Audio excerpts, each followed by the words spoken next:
What's up? What's up? What's up, good people? It's your boy Carcino here. And yet again, we're back for another one. Just when I thought I was out, they sucked me right back in. It's snowing where I'm at.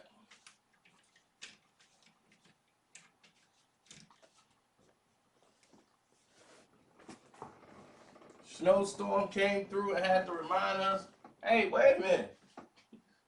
Y'all forgot? It's November, fool. Here we come. Came through Halloween night.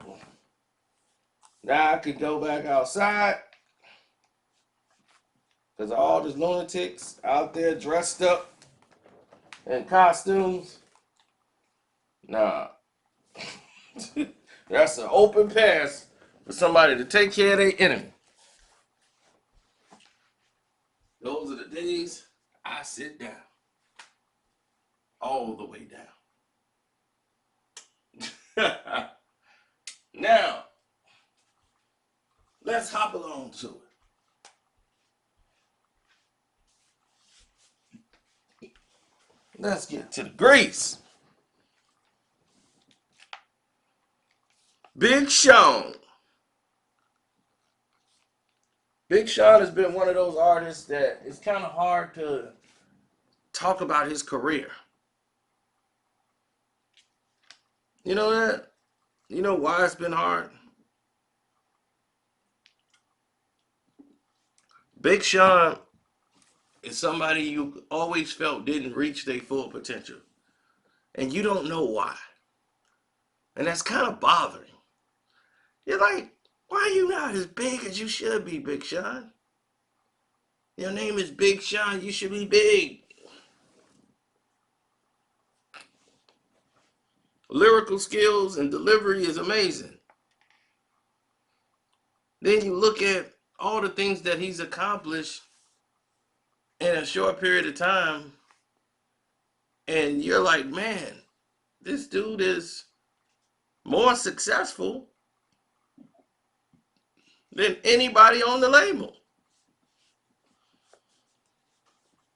Over the past few years, when you got your boss out here going crazy, that's going to have an effect on the company.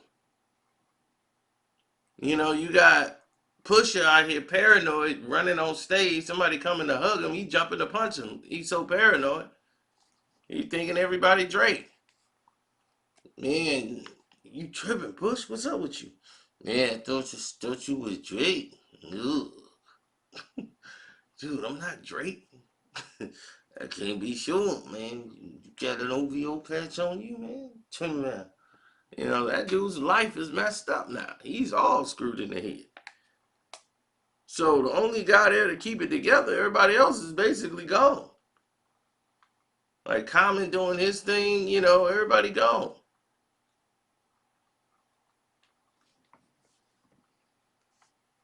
So Big Sean is the only one left to hold it down. But y'all want to know why he do this? He choose this. It's because he suffers from what a lot of people suffer with. I guess it's a mental health thing over there at Good Music. Everybody's got to go through it. But the type of identity crisis that he go through is similar to a lot of artists. They're trying to find that nirvana which makes them happy and makes the audience happy at the same time. And that's almost virtually impossible.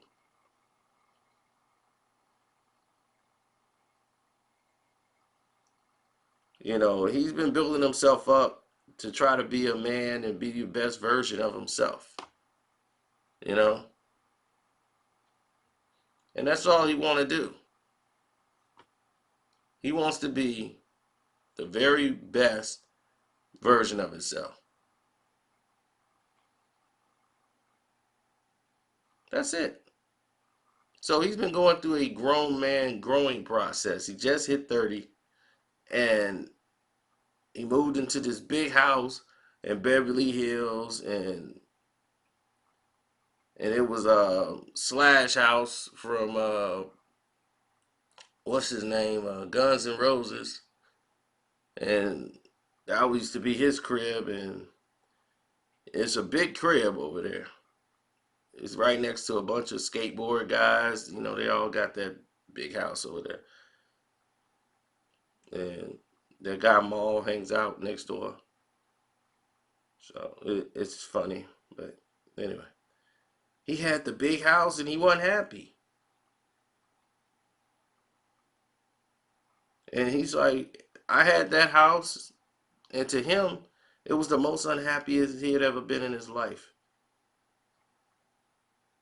And he's like, man, that stuff didn't make sense to him because these are some of the things he always wanted in life.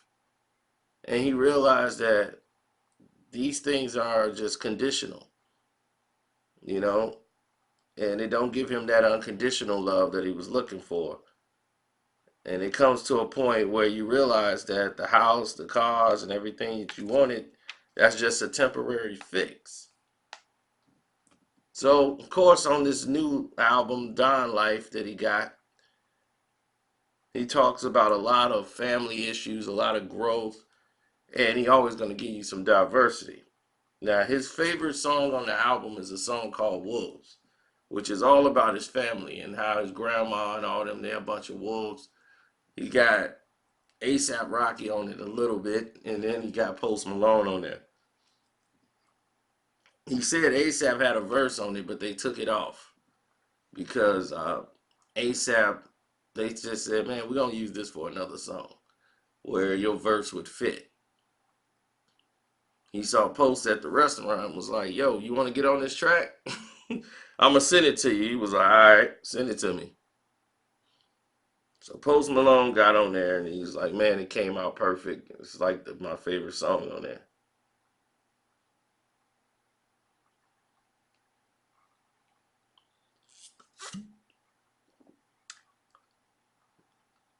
Well, remember JayZ had Lucky Me back on Volume 1,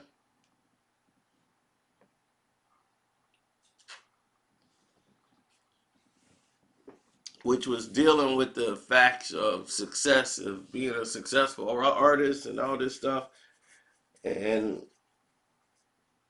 being regular Jay, and now he's in another bracket, and now you can't even touch people anymore. You can get a lawsuit and all these different things.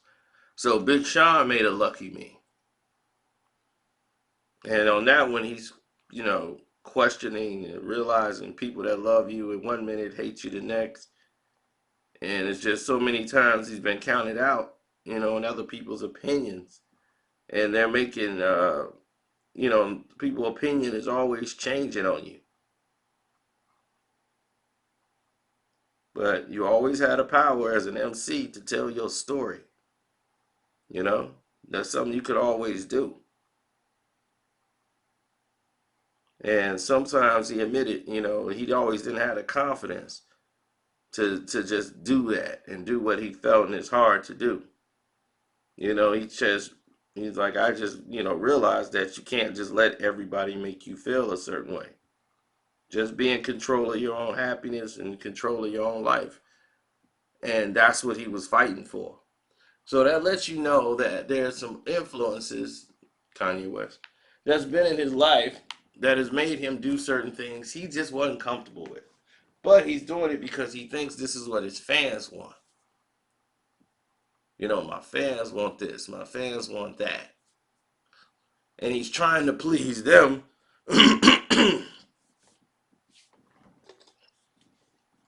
at the same time sacrificing his own happiness.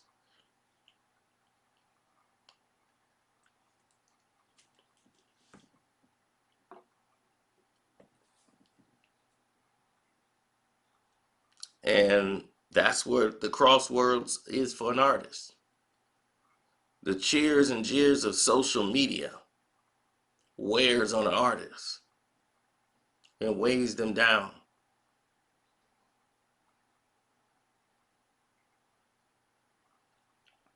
So be careful how you treat an artist. If you truly have love for them and you're truly on their side, you should always keep an open mind to their creativity.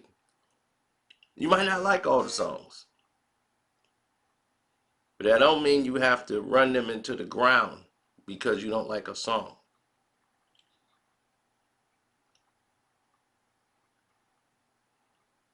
So with that being said, it's your boy Carcino.